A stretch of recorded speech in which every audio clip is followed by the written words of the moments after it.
보셨어요? 좋아요, 구독, 알람 설정까지.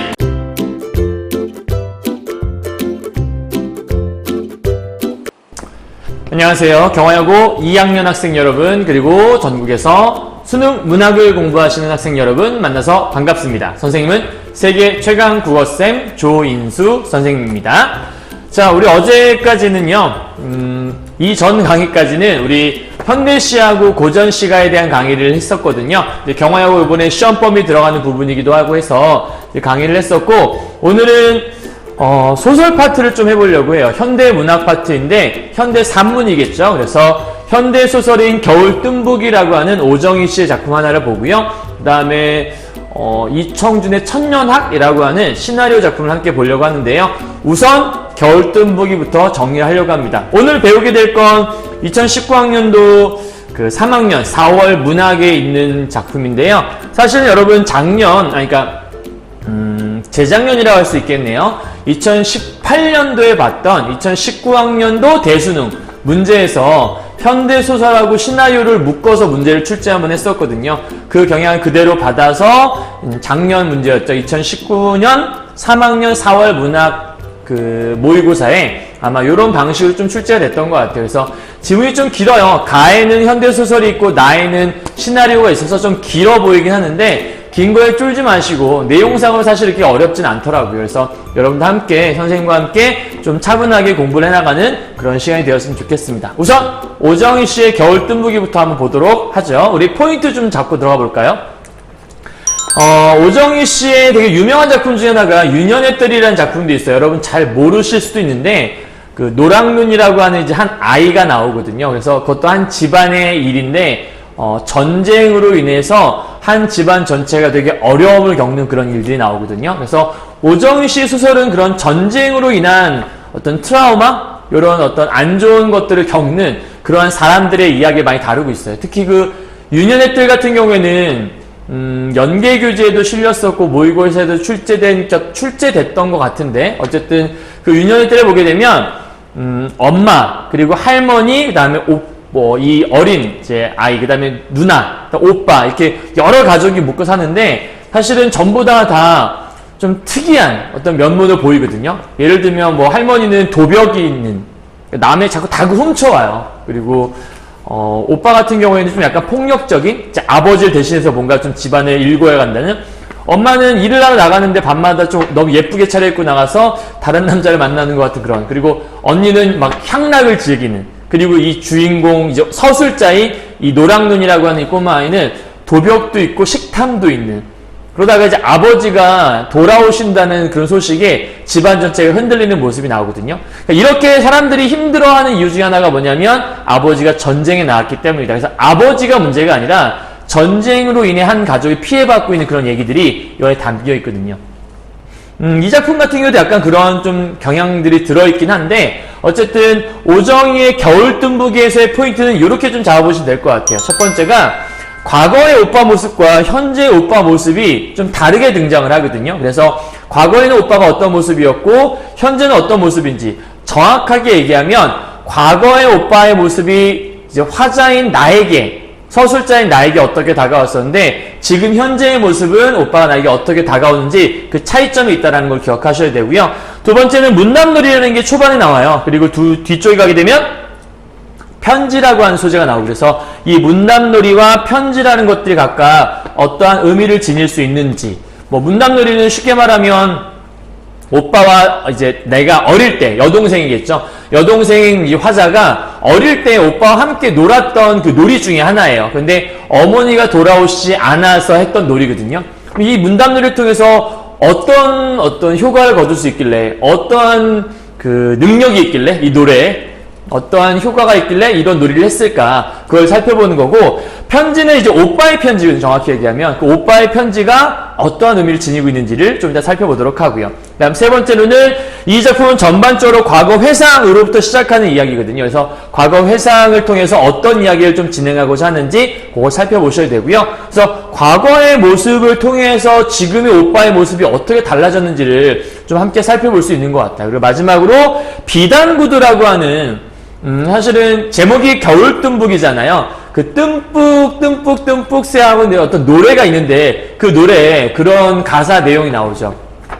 뭐 여러분 아시는 분 뜸뿍 새 뭐 논에서 울고 뭐 이런 노래가 있잖아요. 그래서 거기에 보면은 비단구두 사가지고 오신다더니 뭐 이런 노래가 있거든요. 그래서 그러한 비단구두 사갖고 오신다더니 라고 하는 게 오빠에 대한 기대감으로 드러나요. 그래서 그 비단구두에 어떤 의미가 들어있는지를 잠시 후에 본문 통해서 살짝 살펴보시면 될 것 같아요.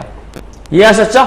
자, 이런 내용들을 본문 읽고 나서 잘 이해할 수 있으면 아, 작품을 내가 잘 읽었구나 라고 짐작해 보실 수 있을 겁니다. 자, 함께 한번 작품을 들어가 보도록 하죠. 자, 어디만큼 왔니? 그랬더니 신정로까지 왔다 라고 얘기해요. 여기 이제 아까 얘기했던 그 오빠가 생각해낸 놀이, 이게 바로 이 문답놀이라고 하는 거예요. 이렇게.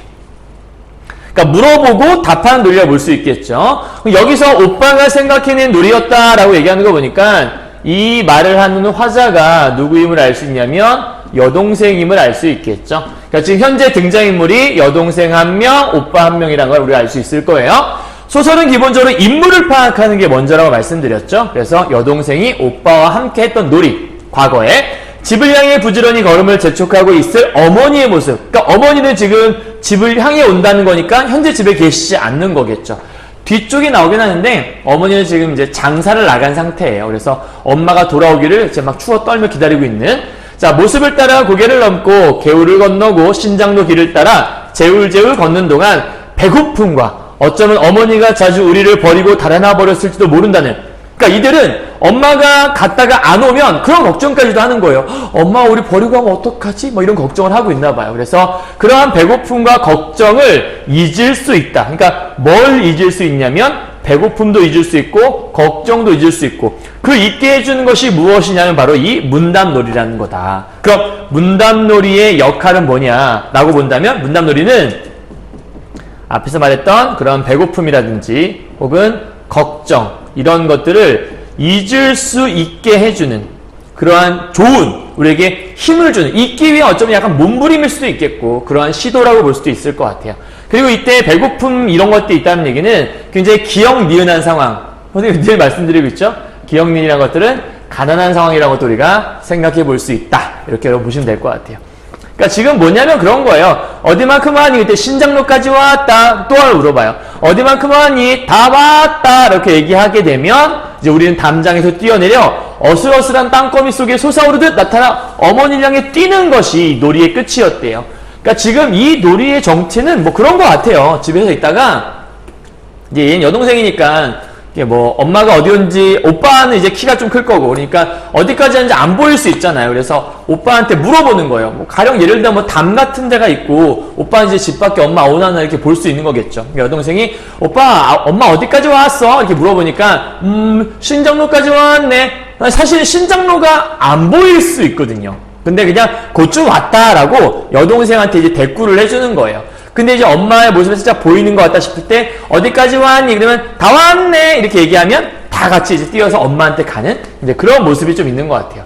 자, 그때 때로는 우리가 한 번도 가본 적이 없는 먼 낯선 곳, 그러니까 먼 낯선 곳에서부터 집까지 쉬엄쉬엄 다리를 쉬기도 하며 떡도 사 먹고 한껏 늑장을 부리면서 수십 차례 왕래를 하고도 어머니는 돌아오지 않고 라고 얘기하잖아요. 이게 좀 재밌는 표현인데 여러분, 실제로 얘네가 한 번도 가본 적이 없는 낯선 곳을 갈 리가 없어요. 그 집까지 쉬엄쉬엄 다리를 쉬기도 하고 떡도 사 먹고 한껏 늑장 부리며 수차례 왕래를 하는 그런 모습을 실제 보이는 게 아니라 이 부분은 아마도 그 노래의 일종이 아닐까. 예를 들면 어디까지 왔니? 그럴 때 저 낯선 곳에 있다. 예를 들면 그 다음에 어디까지 왔니? 그럴 때 저기 앞에 다리를 쉬고 있네. 어디까지 왔니? 떡 싸먹고 있네. 어디까지 왔니? 저기 있네. 뭐 이런 식으로 약간 그 오빠의 말 속에서 여기저기 이제 왔다 갔다 여기도 갔다, 그러니까 오빠가 약간 말을 좀 꾸며내고 있는 일종의 그런 거라고 볼 수 있을 것 같아요. 그러니까 어찌 보면 약간 뭐랄까, 오빠가 좀 만들어낸 그냥 가상의 이야기라고 보시는 게 훨씬 더 정확할 것 같아요.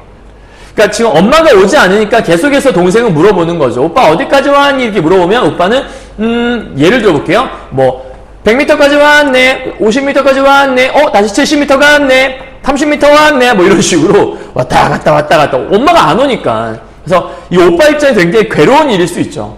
왜냐하면 안 오는데 자꾸 물어보니까 자꾸 이제 대답을 해야 되는 거예요. 어디까지 왔다 이렇게 얘기하는 거죠. 오빠도 참 창의력이 대단해야 될 것 같아요. 그죠? 자, 어머니는 돌아오지 않고 오빠는 개울에 빠졌다거나, 야, 이제 어머니는 이제 얘가 이런 얘기예요. 어디까지 왔는데 엄마 개울에 빠졌네. 산골에 호랑이한테 물려갔네. 뭐 이런 식으로 대답을 하는 거예요. 이 오빠 되게 못된 오빠일까? 아니면 좀 장난꾸러기 오빠일까 모르겠지만, 이러한 대답으로 내 울음을 터뜨렸대. 그러니까 울음을 터뜨렸다는 얘기 뭐냐면, 얘는 진짜 그렇게 믿는 거잖아요. 엄마, 어디까지 왔니? 그랬을 때, 어떡해. 호랑이한테 물려갔네. 이렇게 얘기하니까, 어떡해. 그래서 우는 거예요. 그러니까 여기는 약간 조금 순진한 화자의 모습을 살짝 엿볼 수 있는 그러한 장면이라고 볼 수 있을 것 같아요.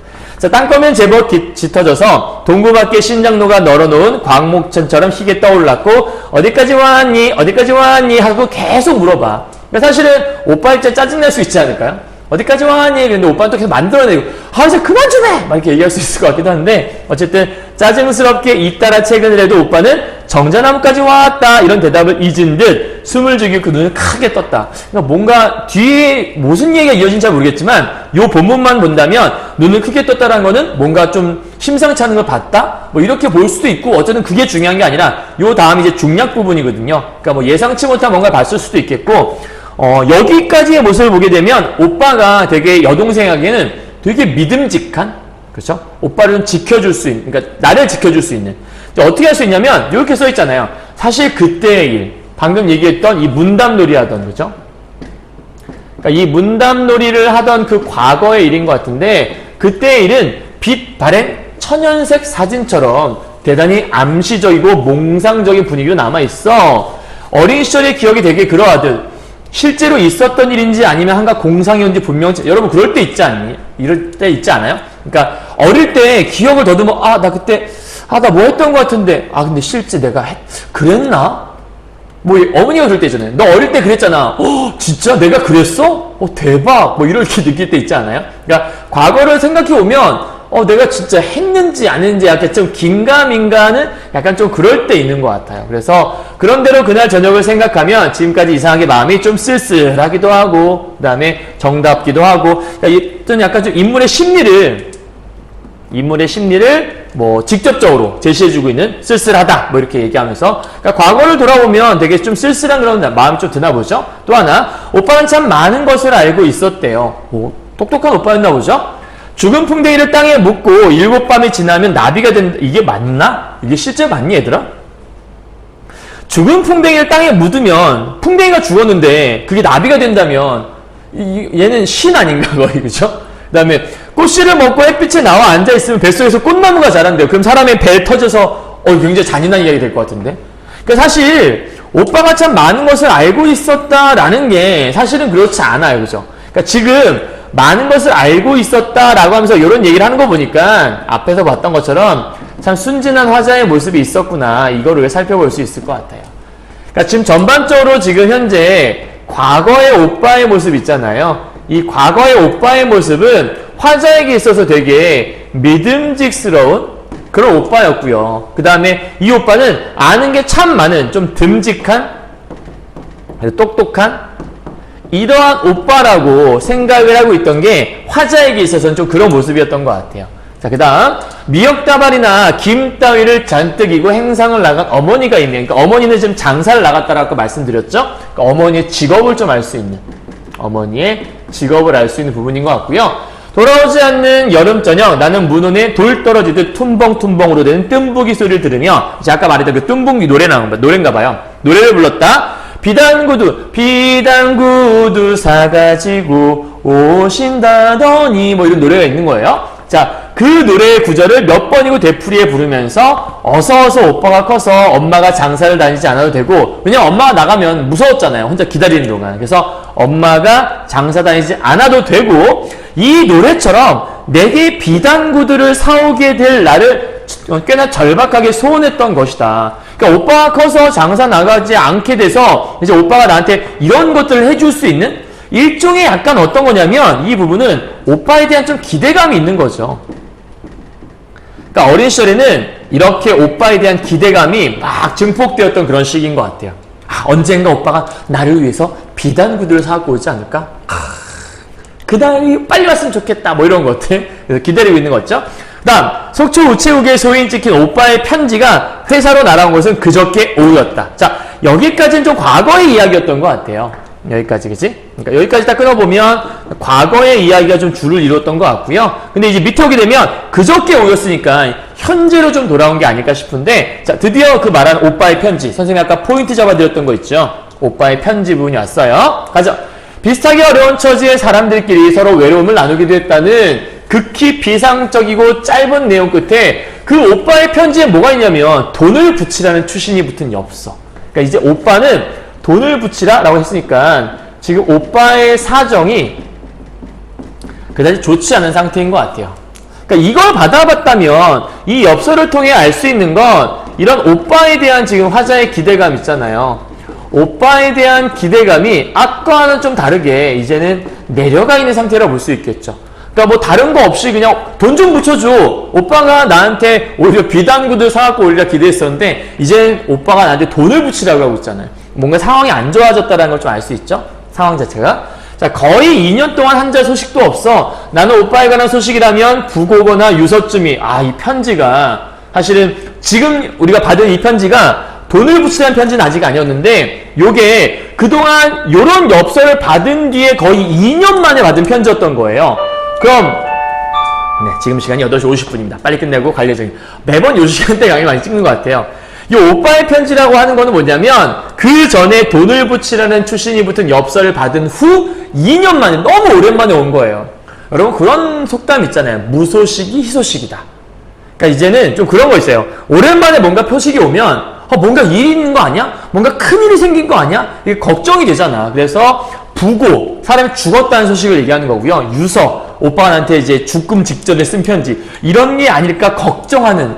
그러니까 이런 걱정을 한다는 것 자체가, 이거 자체가 이 오빠에 대한, 아까 얘기했지만, 오빠에 대한 걱정. 쉽게 말하면 기대감 자체가 있지 않다는 얘기겠죠. 이제 생각이 많이 변한 것 같아요. 그러니까 과거의 오빠가 이랬다면, 현재의 오빠 있잖아.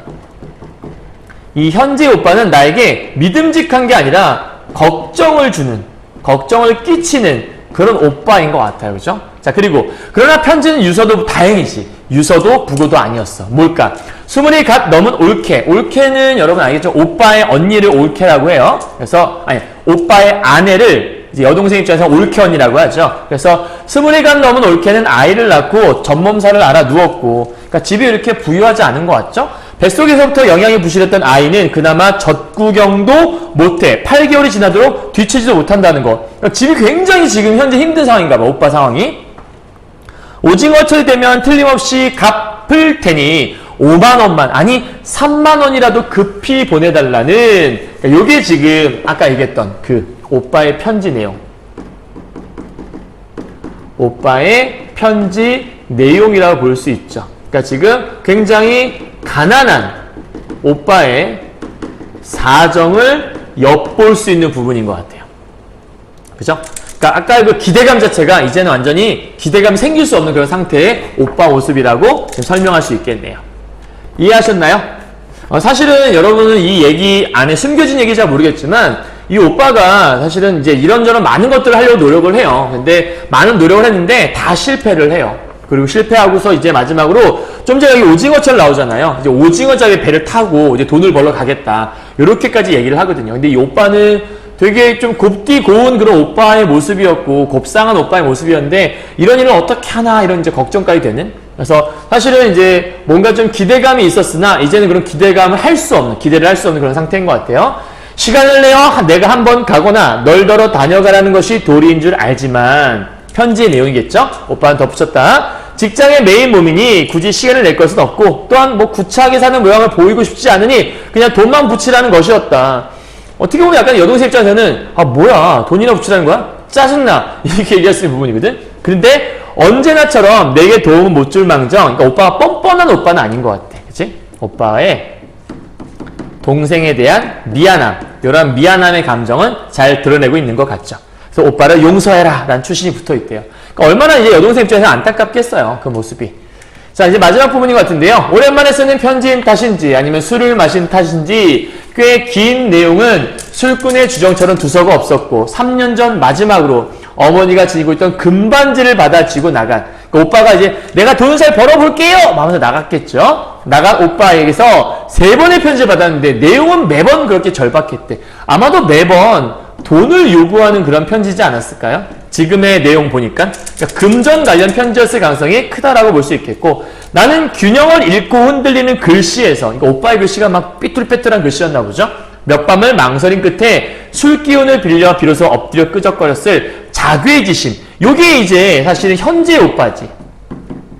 현재, 즉 마이너스의 오빠의 모습이라 볼 수 있겠고, 와 손에 쥔 볼펜이 거북스러울 정도로 물질에 거칠어졌을 예전에는 유나의 가늘고, 그러니까 이거는 과거에 내가 생각했던 그 멋졌던 그 과거의 오빠의 모습을 얘기하는 거겠고, 이런 오빠의 모습이 서로 이렇게 해서 대조를 이루고 있다. 그래서 을 떠올리며 가슴이 막혀왔다. 그러니까 이제는 이 오빠의 모습은 내게 슬픈 오빠의 모습이 또 하나 이렇게 있는 것 같아요.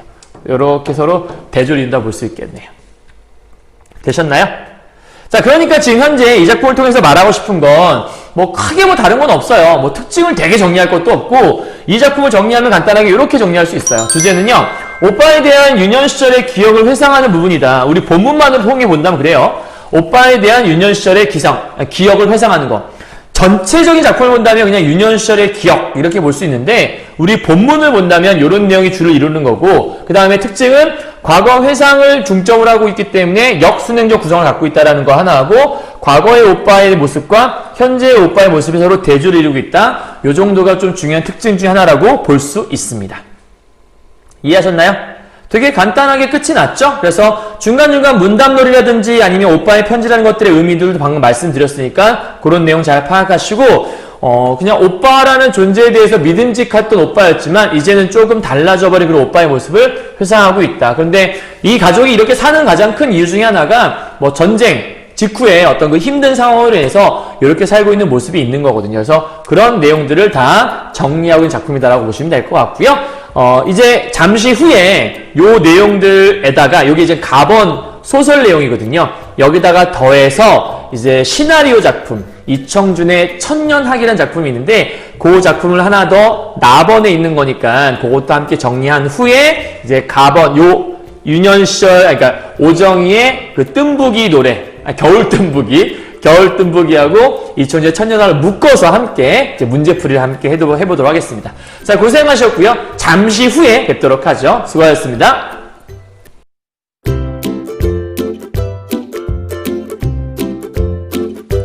안녕하세요. 경화여고 2학년 학생 여러분, 그리고 전국에서 수능 문학을 공부하시는 학생 여러분 만나서 반갑습니다. 선생님은 세계 최강 국어쌤 조인수 선생님입니다. 좀 전에 우리 그 현대소설 중에서요, 오정희 씨의 겨울뜸부기라는 현대소설을 공부했었고요. 다음 오늘 이제 함께 이어서 이 이청준의 천년학이라는, 원래 소설이 원작인데요, 그 소설을 바탕으로 만든 시나리오거든요. 그래서 그거를 함께 정리해 보도록 하겠습니다. 오늘 2019학년도 3학년 4월 문학이라고 그 전에 말씀드렸고요. 이 작품 역시도 2019학년도 3학년 4월 문학과에서 함께 공부를 해나갈 예정이니까, 자, 이 작품의 먼저 포인트를 좀 잡고 들어가야겠죠. 어떤 걸 공부해야 하는지를 잠깐 함께 보도록 하죠. 이청준의 천년학은 시나리오라고 말씀드렸어요. 그러니까 소설일 때와 시나리오일 때는 공부를 좀 하는 방식이 좀 달라져야 돼요. 그러니까 소설 같은 경우에는 기본적으로 이제 이야기의 흐름을 잘 파악을 하시고 인물 간의 갈등 위주로 공부를 한다면, 시나리오 같은 경우에는 일단 기본적으로 소설과 파악하는 건 비슷할 수 있지만 시나리오 용어들이 또 존재하죠. 그리고 소설에서는 다 풀어 쓰는 것들이 있다면 시나리오 같은 경우에는 풀어 쓰지 않고 중간중간에 생략을 많이 해요. 그리고 오히려 소설에서 없던 부분들을 시나리오에 집어넣기도 하고요. 가령 예를 든다면 영상으로 표현해낼 수 있기 때문에 소설에서는 다 미리 이렇게 풀어 쓰는데, 영상에서는 영상 및 화면을 통해서 뭐 예를 들면 뭐랄까 그 카메라 기법을 통해서 이런 걸 대신 좀 이렇게 효과적으로 좀 드러내는 그런 부분들이 있거든요. 특히 이제 오늘 우리가 보게 될 이 부분들은 포인트를 잡을 때 클로즈업이라고 하는 CU, 편의점 이름 말고요. CU라고 하는 거. 그 다음에 이펙트라고 하는 요 이펙트와 클로즈업이라는 게 각각의 좀 중요한 역할들을 많이 하거든요. 그래서 그런 걸 함께 좀 살펴보시면 좋을 것 같아요. 자, 작품 이렇게 한번 잡아보도록 하죠. 방금 말씀드렸지만 이펙트라고 하는 이제 시나리오 용어죠. 그 다음에 CU, 방금 얘기했지만 클로즈업이라고 하는 거죠. 그래서 이 클로즈업과 이 이펙트라는 것들이 어떠한 효과를 이 책에 주고 있는지 그걸 한번 살펴보도록 하고요. 두 번째는 탄피 반지. 이런 산문 계열의 글들은 소재들이 좀 중요한 역할을 할 때가 많아요. 특히 현대소설 같은 경우에는 고전소설에서의 어떤 그 소재들은 어떤 약속의 징표, 앞으로 뭔가가 나타나기 위한 뭔가 암시물, 이렇게 나타나는 경우가 많은데, 현대소설 같은 경우에는 그것이 사람과 사람을 약간 조금 뭐랄까, 사람의 마음을 대신 드러내는 그런 소재로 등장하는 경우가 많거든요. 그래서 탄피반지가 어떠한 의미를 좀 갖고 있는지를 잠시 살펴보도록 하고요. 그 다음에 요 천년학이라는 작품은 여러분 서편제라는 영화 아마 아실 거예요. 그 소리에 대한 거 있죠. 그래서 서편제 내용과 굉장히 유사한, 그러니까 서편제 이후에 좀 채택된 그런 작품이라고 볼 수 있는데, 아마 임권택 감독님이라 되게 유명하신 그 분이 100번째 작품으로 선택했다고 했나? 뭐 그런 정보는 예전에 들었던 것 같아요. 그래서 이 작품 속에도 그러한 판소리에 대한 그 소리를 잘하기 위해서도 우리가 한이 있어야 된다고 하잖아요. 뭐 얘기 들어보면 뭐 판소리를 잘하기 위해서 어떤 득음을 해야 된다 이래갖고 막 폭포를 맞으면서 막 소리를 지르기도 하고 막 똥물을 먹으면서 그걸로 목을 트이게 한다고 뭐 이런 얘기들도 많이 있거든요. 그래서 사실은 이따가 이제 본문 속에 여러분들이 잘 왜 그런지는 모를 수 있겠지만 사실 그 등장인물 중에 송화라고 하는 여자 주인공이 있는데 송화가 장님이거든요. 근데 뭐 사고로 장님이 된 게 아니라 아버지가 일부러 눈을 멀게 만들어요. 그래서 아버지가 눈을 멀게 만들어서 그 어떤 소리에 대한 한을 가지라고. 너무 잔인하긴 하죠. 그죠? 그래서 그런 소리와 한의 관계가 무엇이 있을까를 여러분이 글을 읽으면서 좀 파악해 보시면 좋겠고, 마지막으로 마지막 부분 쪽에 있는데 점자 공부라는 것과 연속극 테이프라는 것들을 이 동호라고 하는 남자 또 하나의 주인공이라고 할 수 있는, 그러니까 일종의 약간 이복 동생이에요. 송아가 누나고. 그래서 그 동생이 얘기할 때 요 얘기들을 같이 섞어서 하거든요. 그래서 각각이 어떤 의미가 있을지에 대해서 한번 살펴보시면 좋을 것 같아요. 이해하셨죠? 자, 그러면 이런 것들을 바탕으로 해서 이제 우리가 본문을 한번 살펴보도록 하겠습니다. 첫 번째, 씬 넘버 89번이에요. 시나리오이기 때문에 가능한 거죠. 시나리오는 저렇게 씬 넘버가 많이 등장하기 때문에 씬 넘버를 잘 보시고요. 자, 바닷가입니다. 바닷가에서 석양에 물든 바닷가, 유봉이 바다를 바라보면서 사철가를 부르기 시작을 하네요. 유봉이 사실은 여러분 나와 있지 않은데 뒤쪽에 보면 알 수 있어요. 아버지예요. 그러니까 송화의 아버지라고 볼 수 있는 존재인데, 이런 유봉이 속절없이 가버렸으니 왔다 갈 줄, 이렇게 노래 표시인 거 보니까 이게 아마 노래인 것 같아요. 속절없이 가버렸으니 뭐 이렇게 노래를 부르는 것 같아요. 선생님 노래 잘 못하기 때문에. 어쨌든 왔다 갈 줄 아는 봄을 반겨운데 쓸데있나, 봄아 왔다가 가려거든 가거라, 네가 가도 여름이 되면 하고 노래를 부르니까 송화의 소리가 들려오기 시작하네요. 자, 여기 나오죠? 이펙트. 보통 이펙트 같은 경우에는 사람이 나오는 것보다 이게 말소리만 들리는 경우가 많죠. 아버지의 마지막은, 그럼 아버지의 마지막이라고 얘기했으니까 아마 아버지는 돌아가셨구나, 아버지의 죽음이라는 것들을 우리가 한번 살펴볼 수 있는 거고, 사실은 이 아버지가 어떤 사람이 여러분이 정보를 알고 들어가면 좀 좋은데, 지금 이제 공부하는 시간이니까 문제만 푸는 시간이 아니라, 아버지는 장인 정신이 있는 사람이고요, 소리에 미친 사람이라고 볼 수 있어요. 그러니까 미쳤다란 말이 딱 어울리는 그런 사람 중에 하나예요. 그래서 소리에 미친 장인, 정확히 얘기하면, 그러니까 소리에 미친 장인 정신을 지닌 그런 인물이라 볼 수 있는 사람이고, 그래서 이것 때문에 한이 필요하다고, 한을 지니기 위해서 뒤쪽에 나오긴 하지만 송화에 미리 좀 정보를 주고 들어가면 눈을 멀게 한 그러한 장본인이에요. 그래서 사실은 송화가 어릴 때 많이 좀 원망도 했겠죠. 그러니까 그 자기 눈을 멀게 했을 때는. 그런데 나중에 이제 판소리를 하면서 그 한이라는 것들을 좀 받아들이는 이제 그런 모습으로 좀 바뀌는 것 같아요. 그래서 사철가를 부르시다 어느 날 갑자기 돌아가셨다. 내게 더 짐이 되지 않으시려고 일부러 목숨을 끊으신 것만 같아. 라고 아버지를 어쩌면 약간 좀 이해하는 그런 모습으로 끝나버리는 모습이 있네요. 좀 씁쓸하죠, 그죠? 다음이에요. 자, 90번, 씬 넘버 90이네요. 유봉의 임시 가묘. 가묘라고 하는 거는 임시 묘자리예요. 그래서 송하는 유봉의 죽음에 대해 이야기하면서 유봉의 뜻을 계속 이야기한다. 그러면 89번은 바닷가에서의 모습이 나왔고 90번은 임시 가묘로 장소가 바뀌었으니까 장면이 전환되었다라고 볼 수 있을 것 같고, 요때 이제 이펙트라는 것들이 그 장면이 전환되는 그 가운데서 연결고리 역할을 하는 거라고 볼 수 있겠네. 송하는 유봉의 죽음에 대해 이야기하면서 유봉의 뜻을 계속 이야기한다. 송하, 아버지는 어떡하면, 자, 여기는 아무것도 없잖아요. 이건 송하의 대사예요. 앞에 쪽은 효과음이었고요. 아버지는 어떡하면 내게 더 큰 소리를 심어주실까? 이게 이제 아까 얘기했던 그 진정한 소리. 아버지가 얘기한 그 장인 정신이 들어있는, 그치? 장인 정신이 내포된 소리라고 볼 수 있겠지. 정확히 얘기하면 한이 내포된,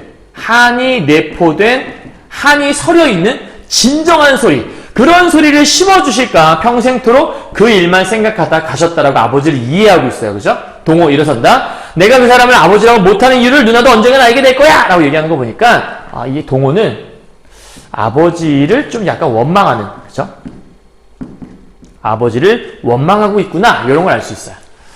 사실은 좀 뒤쪽을 읽어보면 여러분 알 수 있는데, 미리 살짝 정보를 드리고 들어가면, 이제 동호하고 송하는 이복남매예요. 그러니까 엄마가 같지 않아요. 배다른 엄마 밑에서 이제 누나가 태어났고, 이 동호의 엄마랑 송하의 엄마가 다르다는 거죠. 아버지만 같고. 그래서 사실은 친남매가 아니라고 볼 수 있는 존재들인 거죠. 그냥 가족이라는 이름은 묶여있긴 하지만, 그러다 보니까 이제 송하에 대해서 이 동호가 사실은 이런저런 이제 챙기는 과정 속에서 동호는 이제 고수로 키워지게 돼요. 고수는 북을 치는 사람이에요. 무술의 고수를 얘기하는 게 아니라 어떤 북을 치는 고수.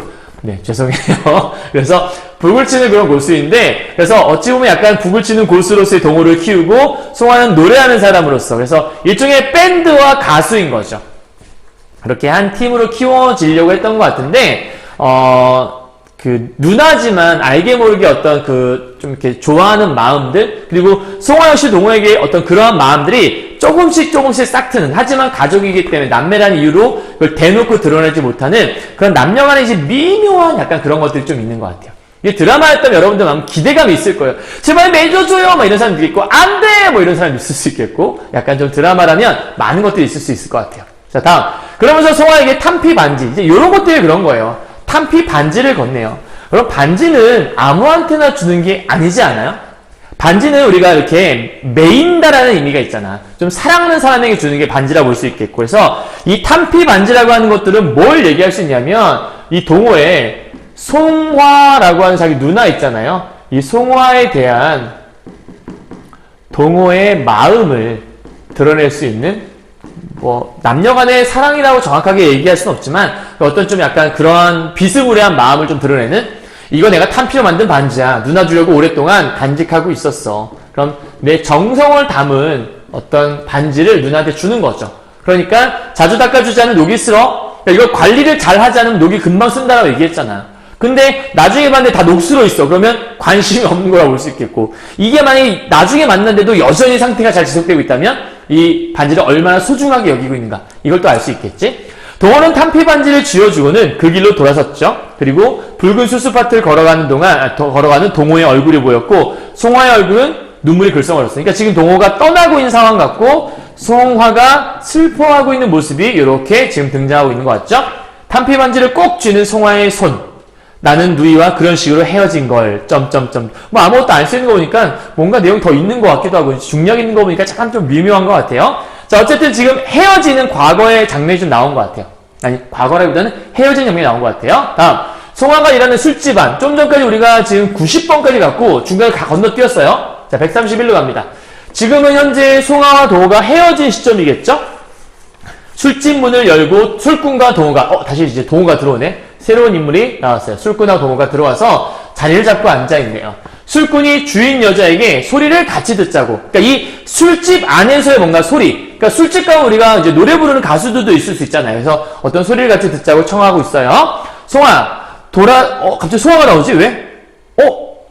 그러면 이 술집에 지금 송아가 있나 봐. 그죠? 우리 분명히 헤어졌다고 얘기했었는데 우연찮은 건가? 아마 동호가 알고 온 것 같진 않고, 송아 이펙트니까 송아의 목소리만 들리는 거죠. 송아는 안 나와요 지금. 도라진 섬에 먹으나 굴브나 물질은 애영 한 푼 두 푼 모인 금전이라고 하는 노래가 나오네요. 이 노래가 지금 요 소리인 것 같고요. 주모를 향해 아즈망 우리도 같이 늦게 마심 이렇게 얘기하네요. 요거 제주도 방언이거든. 제주도 방언. 선생님이 알고 있는 유일한 그 제주도 방언. 나 빠르기가 권다산이 버스전 가고정할 때랑 속승호형 어거생이 보고주구다 라고 하는 예전에 외웠던 선생님 수업할 때마다 애들한테 얘기해 준 것 중에 하나거든요.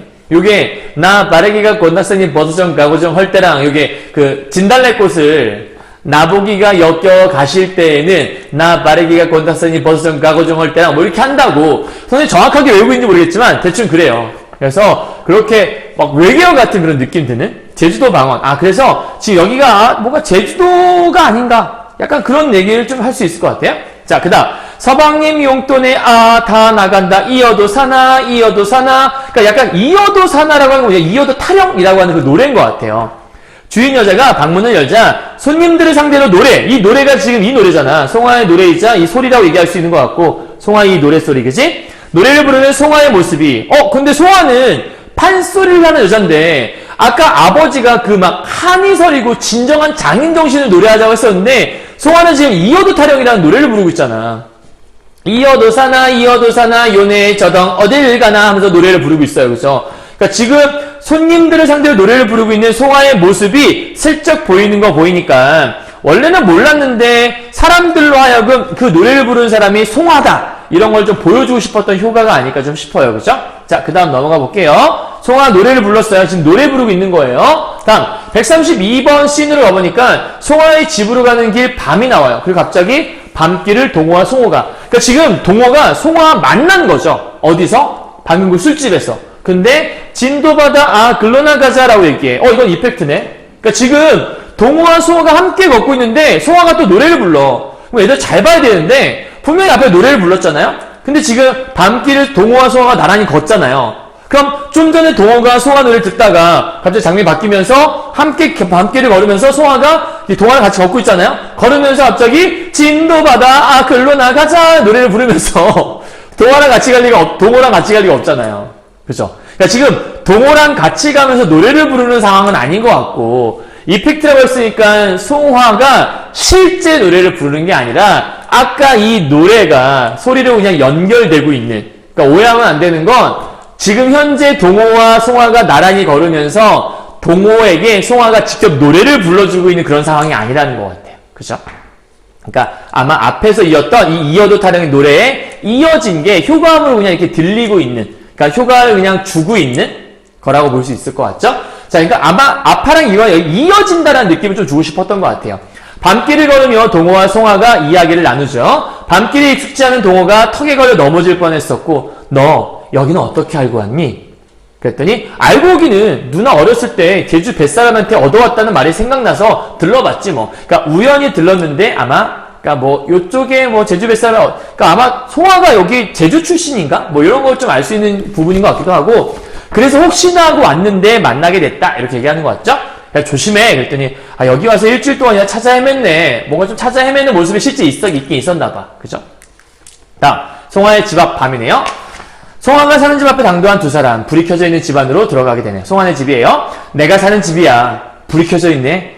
장님이 무슨 밤낮이 있겠니? 그러니까 지금 장님이 됐다는 얘기를 보니까 지금 현재 송화의 상태, 송화의 현 상태를 아마 알 수 있는 것 같아요. 이렇게. 아까 말했던 그 아버지가 눈을 멀게 해서 송화가 이제 좀 눈이 멀어진 게 아닐까 싶은 거죠. 자, 그 상태에서 밑에 보니까 무슨 밤낮이 있겠냐만 사람 사는 집 표시로 늘 켜두고 지내. 무당이 살던 집인데 내가 새들어 살아. 들어가자 하면서 이제 들어가게 되네요. 집으로요.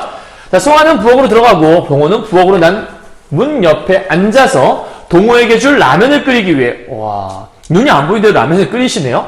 자, 준비한 송화를 지켜본다. 눈이 안 보여도 물론 라면을 끓일 수 있지만 되게 힘들 것 같은데 그러니까 얼마나 숙달됐는가 이런 걸 알 수 있을 것 같아요. 서로의 안부를 묻는 두 사람. 라디오 프롬 소리 들리고요. 판소리는 아주 작파했어? 작파가 밑에 뜻을 보면 나와 있을 텐데 판소리 그만뒀어? 이렇게 물어보는 거거든. 판소리 그만뒀어? 누나가 이어 타령이 뭐야? 그러니까 지금 이 이어도 타령이라고 하는 것과 이 판소리는 전혀 같은 소리가 아니라는 거예요. 그럼 뭘 할 수 있냐면 판소리는 아까 앞에서 얘기했던 그 진정한 소리, 뭔가 장인 정신으로서의 그런 소리를 내고자 했던 건 판소리라면, 이어도 타령은 그거와는 좀 약간 다른 그냥 속된 노래. 아까 술집에서 부른 그 술집에서의 노래가 요 이어도 타령인가 봐. 그러니까 앞에서 말했던 여기 있잖아요. 요 소리, 저 소리, 여기는 손님들 상대로 부르는 노래. 그러니까 지금 여기는 요 노래는 손님들에게 불러주는, 손님들 상대로 부르는 일종의 돈을 벌기 위한,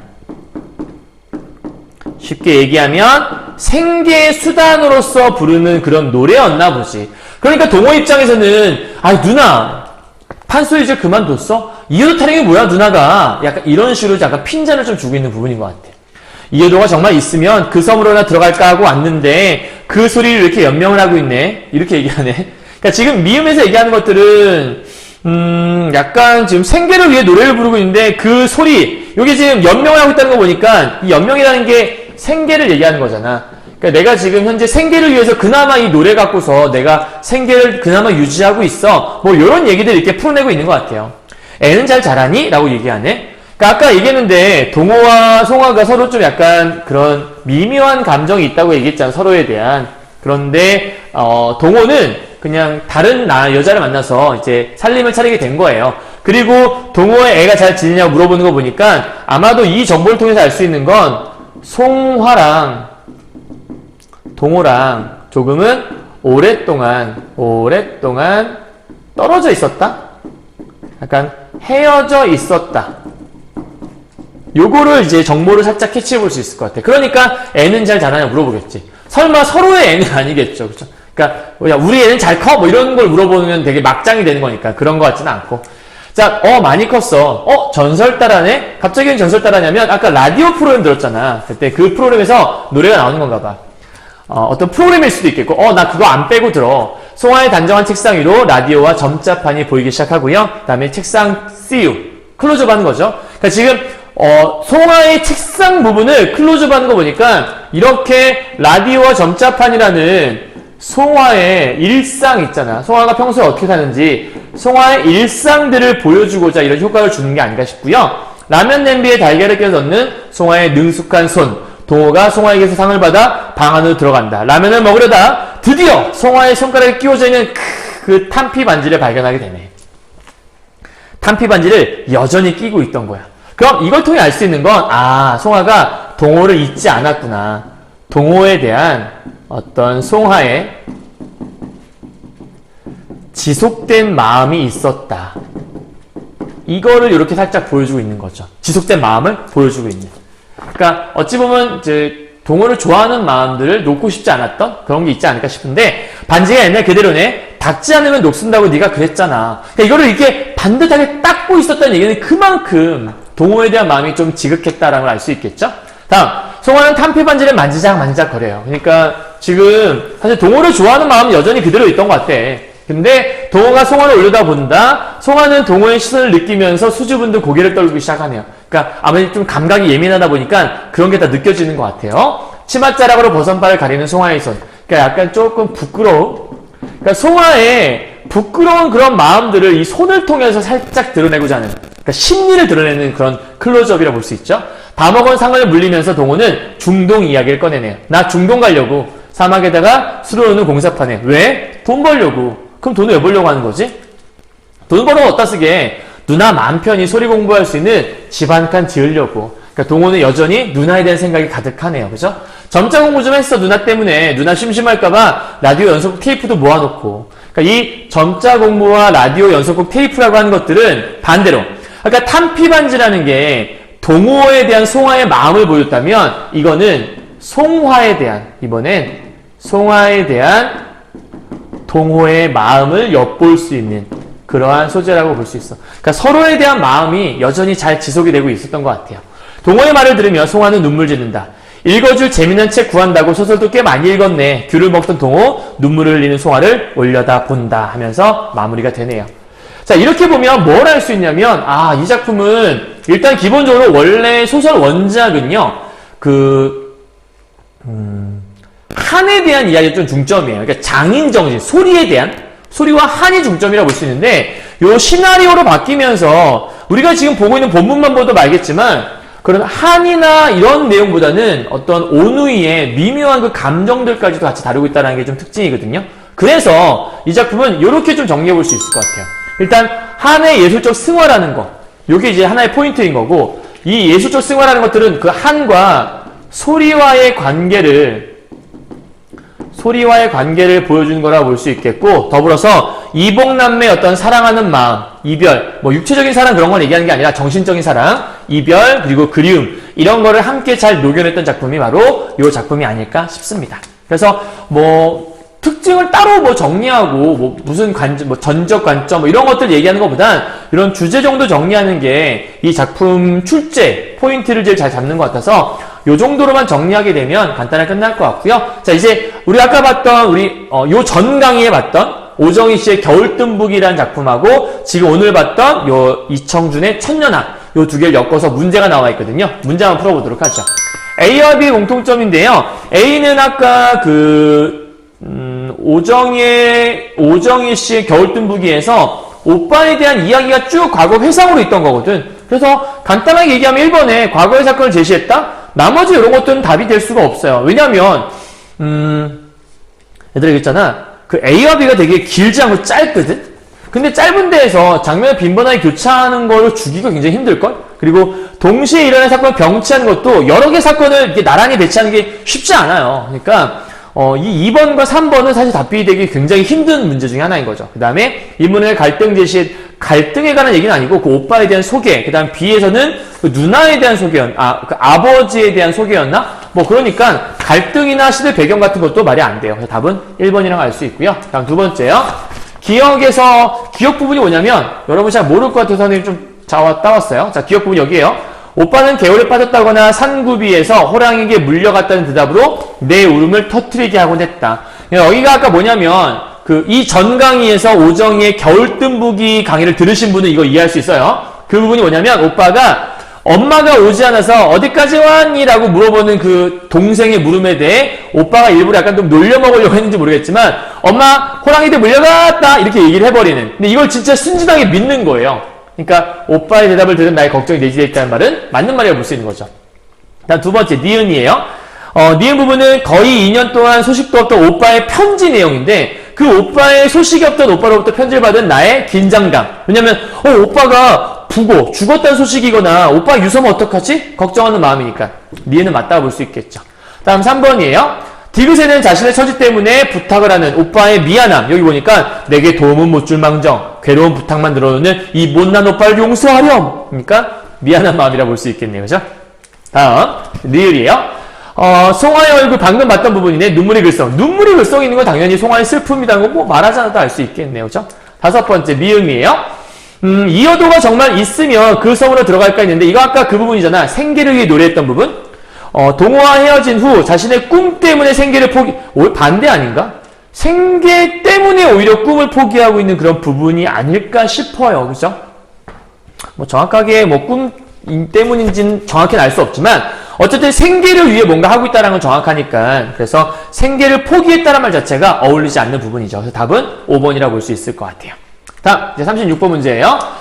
보기에 보니까 서사의 간극이라는 게 있고 모든 사건을 직접 제시하지 않는다. 이게 뭔 얘기냐면 소설 속에 사실은 시나리오도 마찬가지지만 문학 속에다가 어떤 사람의 인생이나 이야기를 담을 때 모든 걸 다 담아낼 수는 없어요. 그걸 다 담아내다 보면 작품이 막 1000권, 10,000권 될 거거든요. 그러니까 그렇게 하는 것보다 사건 사이에 틈이 존재할 수밖에 없다. 그럼 우리는 그 사이의 틈을 우리가 숨겨진 인물의 정서와 상황의 지속이나 변화를 추측하면서 읽어야 되는 거죠. 여기서 이렇게 됐네? 아마 그랬겠지? 뭐 이런 걸 얘기하는 거예요. 자, 그렇다면 1번부터 보면 가에서 비단구두를 사올 것이라는 소망을 갖게 했던 오빠에게서 돈을 붙이는 엽서 받은 것. 요건 아까 그거죠. 그 앞선 강의 들었던 사람들이 이거 들어야 이해할 수 있어요. 그러니까 오정희 씨의 겨울뜸북이에서 비단구두 오빠가 사갖고 올 거야 라고 하는 기대감이 잔뜩 있었잖아요. 근데 오빠가 그 다음 이제 현재의 모습에서는 자꾸 돈을 붙이라고 하니까 그런 오빠에 대한 기대감이 줄어들 수밖에 없었겠죠. 그러니까 나의 정서가 변화했을 거라는 거는 추측해 볼 수 있어요. 자, 두 번째, 금반지 들고 나간 오빠가 틀림없이 갚겠다고 했는데도 불구하고 돈을 보내달라고 부탁하는 거 보면 오빠가 형편이 점점 나아진다? 말 자체가 안 되지 않니? 돈을 보내달라고 하는데 오빠 형편이 나아진다고? 아, 조금만 더 도와주면 나아질 것 같아요. 이거 말도 안 되는 거잖아. 그러니까 형편이 나아진다는 말 자체는 말이 안 되는 거죠. 그래서 답은 2번이라는 걸 알 수 있겠고요. 3번. 탄피반지는 동호에 대한 송화의 정서가 지속되고 있다는 것들 아까 얘기했죠? 다음 4번에 애는 잘 자라니 떨어져 있던 상황이 지속됐다는 것도 얘기했었고 점자 공부나 연속 테이프도 송화에 대한 동호의 정서라는 것들을 아까 얘기했으니까 맞다 볼 수 있겠네요. 자, 37번이에요. 편지와 말의 공통점인데요. 오정희 씨의 겨울뜸북에서 오빠의 편지. 그걸 통해서 결국은 인물에 대한 정보 담고 있었잖아. 그 답은 쉽게 4번이라는 거 알 수 있겠죠. 1, 2, 3, 5번은 말 자체가 안 돼요. 요거는 쉽게 답은 4번이라는 게 나와요.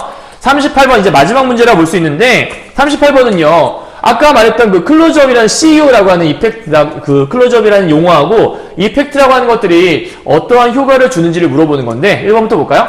씬 89에서 이펙트는 씬 90에서 송화의 대사로 이어진다. 장면 아까 얘기했잖아. 그 송화가 아버지에 대한 평가를 내리면서 아버지가 아마 나한테 부담을 주기 싫어서 돌아가셨던 것 같아 라고 하자마자 유봉의 임시감요가 나오게 되고 그럼 바닷가에서 임시감요 화면이 바뀌는 거니까 이어지면서 바뀌는 건 맞다고 볼 수 있겠네요. 다음 두 번째, 씬 131에서의 이펙트는 한 화면에 드러나지 않았던 방문한 송화. 아까 송화가 없었는데 소리만 들렸잖아. 그 술집에서. 그러니까 이거는 송화의 존재를 알 수 있게 해준 효과로 제시된다고 볼 수 있겠죠. 다음 세 번째요. 132에서의 이펙트는 131의 송화의 노래와 이어지며 장면이 전환되고 있다. 이게 아까 그 부분인 것 같아. 그 동호와 송화가 각각 길을 걷고 있는 부분인데 그 앞 술집에서 노래를 듣다가 그 다음에 송화의 노래가 계속해서 같이 걷고 있는데 노래가 들리는 거. 이건 송화가 노래를 부르는 게 아니라 아까의 그 노래가 이어진다라고 얘기하는 거니까 송화의 노래와 이어지며라는 말은 틀린 말이 아니라고 볼 수 있죠. 다음 네 번째, 134에서 송화의 책상에 대한 클로즈업은 일상을 부각. 이거 아까 선생님 설명했죠? 다섯 번째예요. 씬 134에서 송화의 손에 대한 클로즈업은 송화를 원망하는 동호. 송화를 원망할 리가 없어요. 왜냐하면 송화에 대한 마음이 지속되고 있다는 게 포인트였으니까. 그러니까 이 말 자체가 말이 안 되고요. 동호의 신을 회피하는 것도 사실은 원망하는 동호라는 말이 안 되니까 회피하는 것도 좀 이상하죠. 정확히 말하면 좀 부끄러워서 그랬다고 볼 수 있는 거니까. 그래서 답은 5번이라는 걸 체크할 수 있겠습니다. 그 시나리오를 같이 정리하고 있는 파트거든요. 그래서 2019학년도 문제이기 때문에 사실은 올해 또 어떤 수능 추세로 나올지는 사실 아무도 몰라요. 그리고 이 강의를 듣고 있는 이제 고2 학생들은 내년 수능에서 또 어떠한 추세가 나올지 모르거든요. 하지만 이제 이 작품을 통해 우리가 정리할 건 뭐냐면, 융합, 복합 지문이라는 게 수능에서는 출제될 수 있구나. 이런 걸 좀 기억하면 좋겠고, 두 번째로 작품이 길다고 해서 그 분량에 쫄지 마시고 그냥 소설과 시나리오, 각각 문학작품의 개념에 의거해서 어떻게 읽어내야 할지 그 출제 포인트에 의거해서 차분하게 읽어가시면 문제 푸는데 크게 어렵지 않을 거다라는 얘기를 드리고 싶습니다. 어쨌든 고생하셨고요. 우리 다음 시간에는 우리가 고전소설 이제 두 편과 함께 만날 거거든요. 수경낭자전하고 조웅전의 작품을 통해 만날 거니까 그때까지 다들 열심히 공부하시면서 파이팅 하셨으면 좋겠습니다. 공부하느라 수고 많으셨습니다. 고생하셨어요.